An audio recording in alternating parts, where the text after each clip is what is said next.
bit disappointed. So a horse walks into a bar, and the bartender says, "One long piece," and the horse says, "I'm on a serotonin antagonist for my pituitary pars intermedia dysfunction." Niche audience. There are a lot of other vet students here. I am a veterinary student. I just finished my first semester of my third year. And third year is cool because you start to get to do a lot more hands-on stuff. Like this last semester, I did my first real surgeries. I spayed a dog who is definitely not going to be reproducing anymore because she did die. But a win is a win, and I will not downplay my accomplishment. Like, God forbid women do anything. Third year is also when you pick your track, you know, your focus. I've decided I'm going to major in horse. I love horses, they're beautiful creatures, and every day we keep one alive is a direct act against God. There are too many things they cannot do. Horses can't breathe through their mouths. They're obligate nose breathers, which is why horses famously do not like to go snorkeling.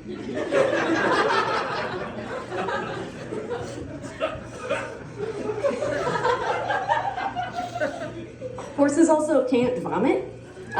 So they've evolved this really interesting response where if they have stomach issues, what they do instead of vomiting is return to the arms of the Lord.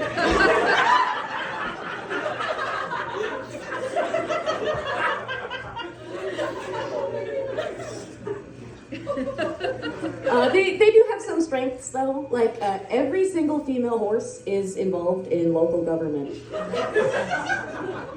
Never met one that wasn't a mare.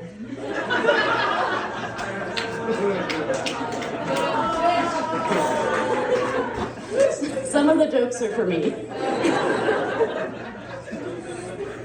So one of the classes that I and a lot of people in this area just finished was an animal reproduction course. And and repro is an interesting field because there are a lot of euphemisms to try to, you know, maintain the facade of clinical professionalism. Like, you don't jack off a stallion, you collect a stallion. I actually knew one stallion who, total pro, he was brought to the same clinic regularly during the breeding season to be collected, and when he was in the trailer, he could hear the gate open, and he knew where he was, he knew what he was there to do, and what he would do was, I was told, self-collect in the trailer.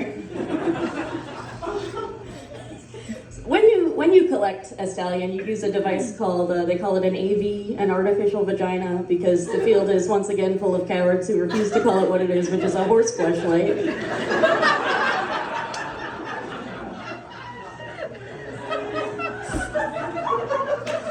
But they don't actually have fleshlights for all of the species. Like dogs, for instance, you just have to give them a handy. That's actually the sequel to the, you know that children's book, If you give a pig a pancake. If you give a dog a handy, he's gonna want you to put your mouth on it. See, I don't usually ad-lib on stage, and that is why. We're learning together.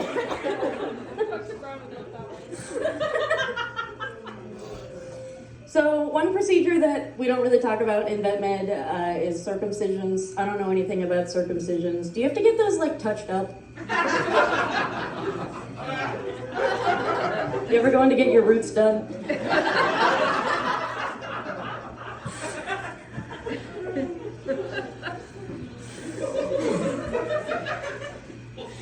So you know in that song Jingle Bell Rock, there's that line, giddy up, jingle horse, pick up your feet.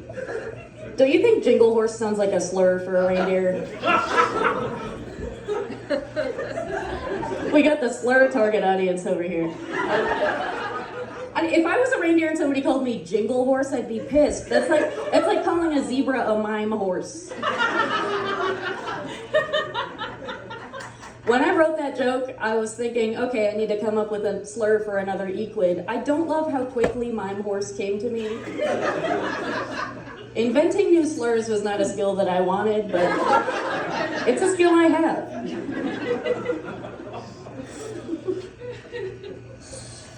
So people spend money on weird things sometimes. Like, there are people who have bought coin purses when they already had a perfectly good mouth. But I have a couple ideas for businesses that I think would be much more worthwhile ventures, if the whole vet thing doesn't work out.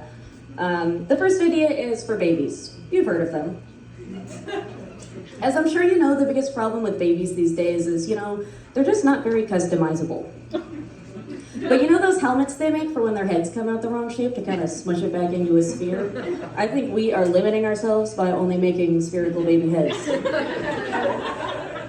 You should be able to have a baby head with whatever head shape you want. A cube, a cone, a rectangular prism, a star if you're feeling festive and want to leave that helmet on for a really long time and don't really care about that baby's cognitive function down the road. It's like how they do watermelons in Japan. I also have an idea for a product. It's like a little box, and there's a straw coming out of it. And when you inhale from it, it's a vape, but when you blow into it, it's a duck collar. Perfect product for people who like to hunt waterfowl and also dress in bright colors, because you don't really need camouflage if you're blowing fat enough clouds.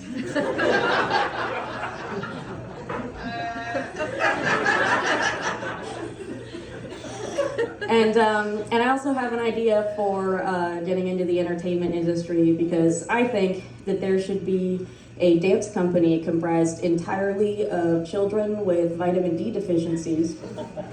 Stay with me. And they do high kicks despite their soft bones and joint pain, and they're called the Rickettes. Thank you.